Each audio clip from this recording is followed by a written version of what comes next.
Hello दोस्तों, आज की कहानी सच्ची घटना पर आधारित है। ह्यूमन प्राइवेसी को ध्यान में रखते हुए हमने पात्रों के नाम बदल दिए हैं। कहानी आपको पसंद आए तो लाइक शेयर करना ना भूलें। तो चलिए कहानी पर चलते हैं। दोस्तों, ये कहानी आज से लगभग 38 साल पहले की है, जो कि बिहार राज्य के बक्सर घाट की है, जहाँ एक संपन्न परिवार रहता था।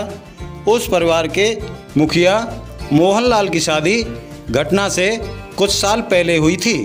मोहनलाल और उनकी पत्नी सुनंदा बड़े ही नेक नियत के इंसान थे और मोहनलाल अपनी पत्नी से बहुत ही प्रेम करते थे। और मोहनलाल धार्मिक प्रवृत्ति के इंसान भी थे, जो रोज़ाना नित्य कर्म करने के बाद घर में प्रभु का नाम लेना और उनकी रामायण ग्रंथ का पाठन करना, जिसमें रामायण की चौपाइयों को और श्लोकों का पाठन करना उनकी दिनचर्या में शामिल था। मोहनलाल प्रभु के बड़े ही भक्त थे।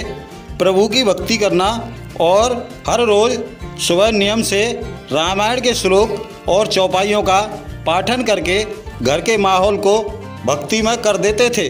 मोहनलाल की इस दिनचर्या में उनकी पत्नी सुनंदा भी बढ़ चढ़कर भाग लेती थी और घर भक्ति रस में डूब जाता था। मोहनलाल और सुनंदा का पारिवारिक जीवन बहुत ही प्रेम पूर्वक सुखद रूप से गुजर रहा था कि मोहनलाल की किसी कारण से अचानक मृत्यु हो जाती है। पति की मृत्यु हो जाने पर सुनंदा पर मानो वज्र टूट पड़ा हो। सुनंदा टूट जाती है। लेकिन दोस्तों, जीवन ऊपर वाले की देन है, इसे किसी भी हाल में जीना तो पड़ता ही है। इसी बीच सुनंदा और मोहनलाल के बीच में प्यारे प्यारे 3 बच्चे भी आ चुके थे, जो कि मोहनलाल के गुजर जाने के समय अबोध अवस्था में थे। बच्चों की अबोध अवस्था होने के कारण सुनंदा के लिए जीवन जीने की बहुत कठिन परिस्थिति बन चुकी थी। लेकिन किसी तरह उसने अपने बच्चों का लालन पालन करते हुए जीवन को संभाला और आगे जीना शुरू किया।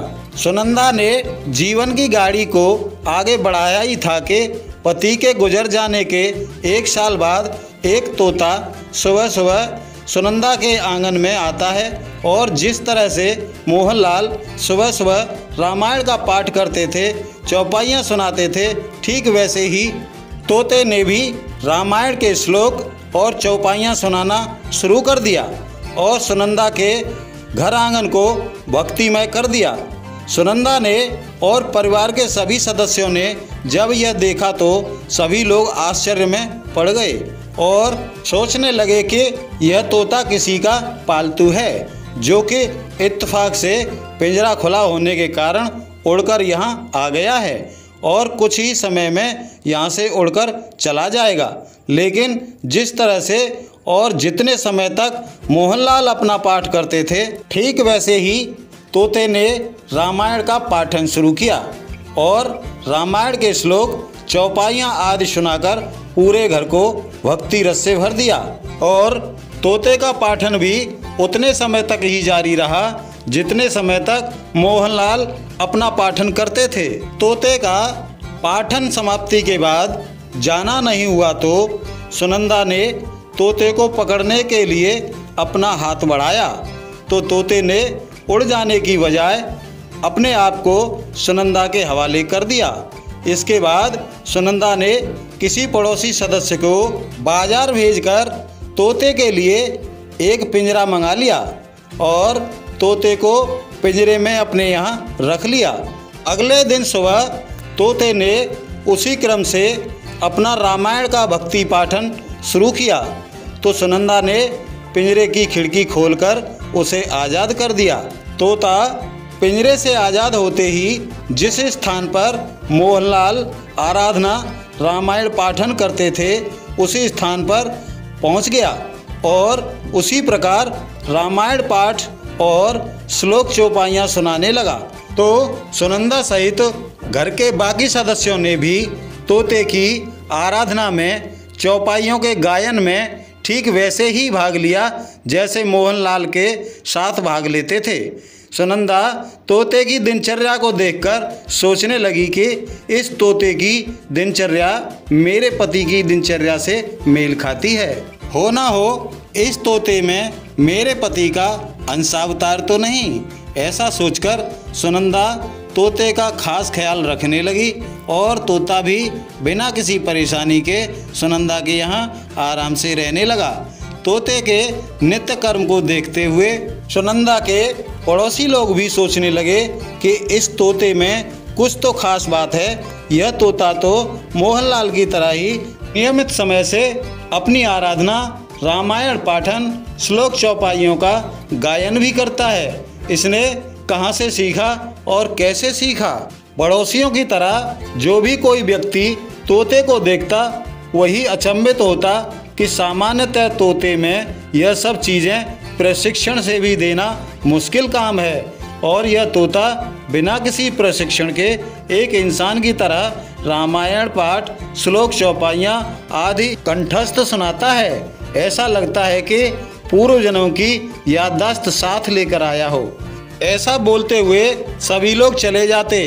धीरे धीरे समय गुजरा और तोता सुनंदा के पास हमेशा के लिए बना रहा और सुनंदा भी तोते का विशेष ख्याल रखती थी, क्योंकि सुनंदा तोते में अपने पति मोहनलाल का अक्स देखती थी, इसीलिए तोते का हर प्रकार से ख्याल रखती थी। इसी तरह लगभग 12 साल का समय बीत गया और एक दिन सुनंदा भी लगभग 45 साल की उम्र में अचानक दुनिया छोड़ गई। सुनंदा की मृत्यु के बाद सुनंदा के शव को आंगन में रखा तो तोता पिंजरे में फड़फड़ाने लगा और बोलने लगा, मुझे बाहर निकालो, मुझे बाहर निकालो। तो घर के लोगों ने तोते को पिंजरे से बाहर कर दिया। जैसे ही पिंजरे की खिड़की खोली, खिड़की खोलते ही तोता सुनंदा के शव पर आकर बैठ गया और सुनंदा के शव पर तब तक बैठा रहा जब तक कि उसको जबरन हटाया नहीं गया। इसके बाद सुनंदा की शव यात्रा की तैयारी होने लगी और जैसे ही शव यात्रा निकली वैसे ही सुनंदा, तुम्हारे साथ मैं भी आ रहा हूँ, कहता हुआ तोता शव यात्रा के साथ साथ उड़ते हुए चला जा रहा था। शव यात्रा चलते चलते बक्सर के गंगा नदी के किनारे पहुँच गई, जहाँ सुनंदा की चिता चुनी गई। तो तोता धैर्य रखते हुए बैठा रहा।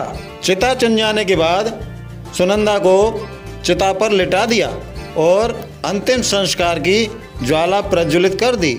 चिता में अग्नि प्रवेश हो चुकी थी और चिता जैसे ही धू धू करके जलने लगी तो साइड में बैठा तोता उड़ा, सुनंदा मैं भी तुम्हारे साथ तुम्हारे पीछे पीछे आ रहा हूँ। तोते का यह करुण क्रंदन गमगीन अवस्था में वहाँ मौजूद सभी सब यात्रियों ने भली भांति सुना और तोते ने उड़ान भरते हुए जलती हुई चिता में कूदकर आत्मदाह कर लिया।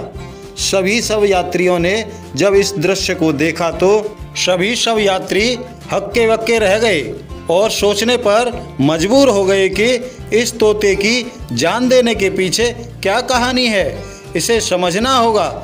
इस कहानी को समझने के लिए अगले दिन सभी लोगों द्वारा किसी महापंडित, महाज्ञानी पुरुष को बुलाया जाता है और तोते के सुबह के समय रामायण पाठन तथा श्लोक चौपाइयों से लेकर सुनंदा की चिता में कूदकर आत्मदाह करने तक का सारा घटनाक्रम महापुरुष के सामने रखा जाता है। तो महापुरुष कहते हैं, दोस्तों यह तोता कोई साधारण तोता नहीं था। यह तोता आज से लगभग 12-13 साल पहले गुजरा सुनंदा का पति मोहनलाल है, जो कि अपनी मृत्यु से 4 महीने बाद अपनी सभी याददाश्तों के साथ तोते के रूप में जन्मा और साल भर का होने पर सुनंदा के घर आ गया था, क्योंकि मोहनलाल अपनी पत्नी से बहुत अधिक प्रेम करता था, अपनी पत्नी को भूल नहीं पाया था।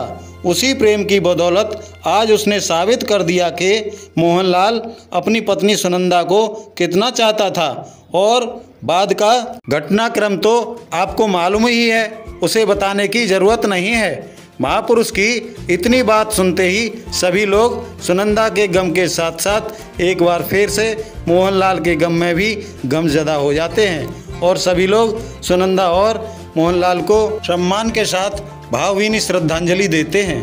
कहानी यहीं पर समाप्त होती है। दोस्तों, कहानी आपको कैसी लगी कमेंट के जरिए हमें ज़रूर बताना। कहानी आपको पसंद आई हो तो कहानी को लाइक करना और ऐसे ही कहानी पाने के लिए हमारे चैनल को सब्सक्राइब करना।